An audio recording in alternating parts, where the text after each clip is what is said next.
श्रीकृष्ण जन्माष्टमी महोत्सव पर मंगलवार बड़तुरांग ग्राम नंद उत्सव उत्सव मुखर हो उठी। सुंडीसा पड़ार आयोजन में श्रीकृष्ण श्री राधा गोपी गोपाल बेशधारी मानक नगर परिक्रमा ग्राम को एक आध्यात्मिक परिवेश सृष्टि करथिला। स्थानीय मंदिर में पूजार्चना पर यह नगर परिक्रमा गाँ ए मुंडरू से मुंड को जीवा समय प्रति परिवार दीप प्रज्वलन सहित फूल चंदन तिलक लगाई बेशधारी को स्वागत संबर्धना ज्ञापन करा जायथिला।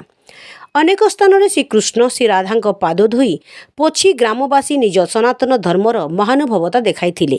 यही दृश्य बेस मनोरम और हृदयस्पर्शी होइथिला। ए समय श्रीकृष्ण श्री राधा गोपी गोपाल प्रमुख बेशधारी को विभिन्न फल पंचामृत मिष्टान आप्यायित करा जायथिला।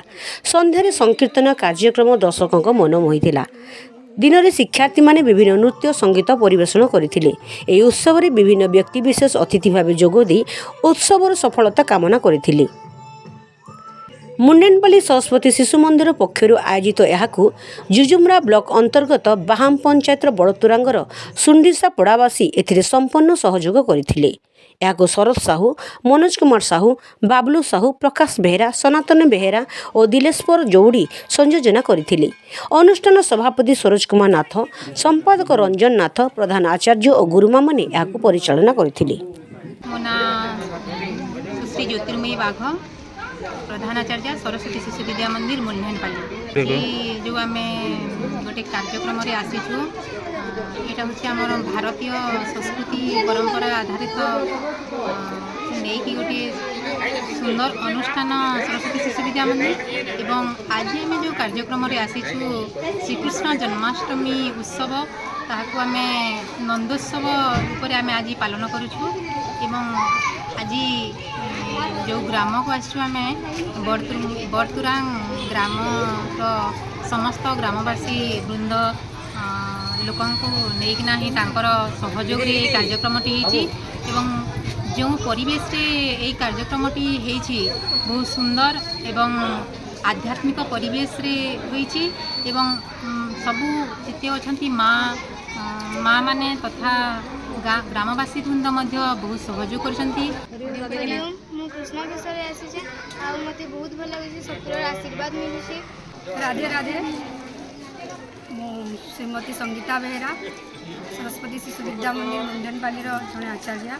आज आम आसीचु बड़तुरांग ग्राम को जहाँकि आज कार्यक्रम हो जन्माष्टमी।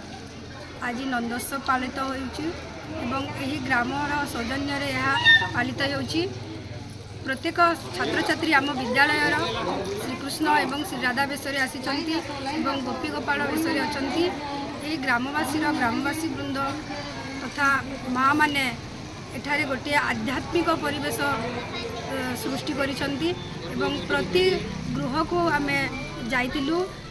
आमर जो अच्छा गोपी माने से माने दही हांडी धरी एवं प्रति गृह रे जिते बेले पूजार्चना करुले समस्त प्रसाद बंटन होता।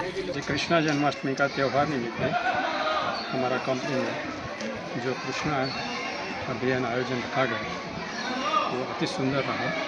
ऐसा प्रोग्राम हर साल अवश्य होना चाहिए। जय श्री कृष्ण। कृष्ण का जन्माष्टमी के उपलक्ष्य में छोटे छोटे बच्चों के द्वारा राधा कृष्ण का भेष लेकर हमारे ब्रांच में पधारे हैं। हम उनके तहे दिल से स्वीकार कर प्रणाम करते हैं और आने वाले भविष्य में हमेशा इस तरह का अपना रूप यहाँ ब्रांच में लाएं, हम लोगों का भी सेवा का मौका मिले।